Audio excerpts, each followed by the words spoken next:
नमस्कार दोस्तों, स्वागत है आपका आज के इस नए वीडियो में। बुद्ध ने ऐसा क्यों कहा कि इस संसार में भगवान है या नहीं?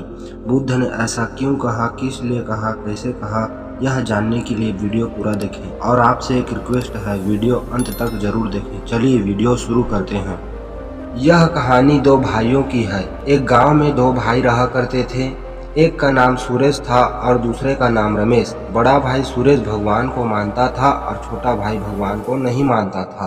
एक दिन दोनों भाइयों में इस बात को लेकर बहस हो गई और वे दोनों अपनी अपनी बातों को सिद्ध करने में लग गए। कुछ दिन बाद बड़ा भाई सुरेश किसी काम से बाहर जा रहा था। तभी उसकी मुलाकात गौतम बुद्ध से हो जाती है और सुरेश गौतम बुद्ध से कहता है, हे बुद्ध, मेरा आपसे एक प्रश्न है। मैं सभी भगवानों की पूजा करता हूँ और उन्हें मानता भी हूँ, पर मेरा छोटा भाई और कुछ लोग और वे कहते हैं कि इस संसार में भगवान नहीं है, और कुछ लोग भगवान को मानते हैं और कहते हैं कि इस संसार में भगवान है। तो हे बुद्ध, मैं आपसे जानना चाहता हूँ कि इस संसार में भगवान है या नहीं। तभी बुद्ध उस व्यक्ति की बात को सुनकर मुस्कुराते हैं और कहते हैं, इस संसार में भगवान है। यदि इस संसार में भगवान है तो आप मेरे छोटे भाई को भी यह बात बता दीजिए, आपकी बड़ी कृपा होगी। बुद्ध मुस्कुराते हैं और कहते हैं, जरूर। तो दोस्तों, अभी कहानी खत्म नहीं हुई है, वीडियो में आगे बने रहिए।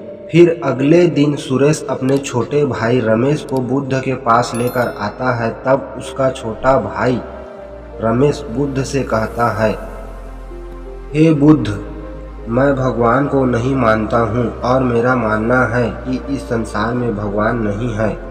तभी बुद्ध उसकी बात को सुनकर मुस्कुराए और बोले, तुम सत्य बोल रहे हो, इस संसार में भगवान नहीं होते। यह बात सुनकर रमेश फिर उसका बड़ा भाई सुरेश बोला, हे बुद्ध, कल आपने कहा कि इस संसार में भगवान होते हैं और आज आप कह रहे हैं कि भगवान नहीं होते।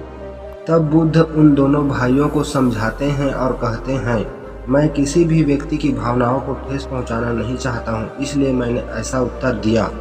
फिर बुद्ध कहते हैं, यदि किसी पर विश्वास करना है तो उस बच्चे की तरह करो। यदि किसी बच्चे को आप हवा में उछालोगे तो वह डरता नहीं है, ना ही रोता है, बल्कि वह मुस्कुराता है। बुद्ध कहते हैं, हमारी आंखों से जितनी चीजों को हम देख पा रहे हैं, उसके अलावा और बहुत सी वस्तुएं इस संसार, इस ब्रह्मांड में उपस्थित है, मगर हम उन्हें ना ही देख पा रहे हैं और ना ही सुन पा रहे हैं और ना ही जान पा रहे हैं और ना ही महसूस कर पा रहे हैं।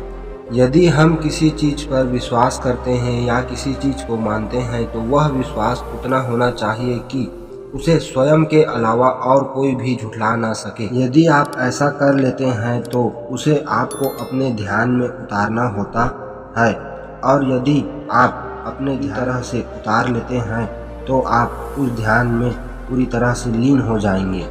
यदि आप उस ध्यान में पूरी तरह से लीन हो गए तो फिर आप जिस पर भी विश्वास करते हैं, जिस चीज को मानते हैं, वह आपको महसूस होने लगेगा, सुनाई देने लगेगा और दिखाई भी देने लगेगा, और अंत में आप उसे पूरी तरह से जान जाओगे और समझ जाओगे। फिर उसके प्रति आपके मन में ना ही कोई प्रश्न रहेगा, केवल उत्तर ही उत्तर होगा। तो दोस्तों, गौतम बुद्ध उन दोनों भाइयों को इस तरह से समझाते हैं और अंत में कहते हैं, यदि आप किसी पर विश्वास करते हो तो उसे इस प्रकार से पूरी तरह से समझ सकते हो और जान सकते हो। यदि आप किसी पर विश्वास नहीं तो आप उसे अपने मन से पूरी तरह से निकाल कर स्वतंत्र रूप से जीवन यापन कर सकते हो। तो दोस्तों, आशा करता हूँ यह कहानी आपको अच्छी लगी होगी और इस कहानी के माध्यम से मैं जो आपको समझाना चाहता था आप पूरी तरह से समझ गए होंगे। यदि वीडियो अच्छी लगी तो वीडियो को लाइक और चैनल को सब्सक्राइब जरूर करें। अपना बहुमूल्य समय देने के लिए दिल से धन्यवाद। मिलते हैं अगले वीडियो में।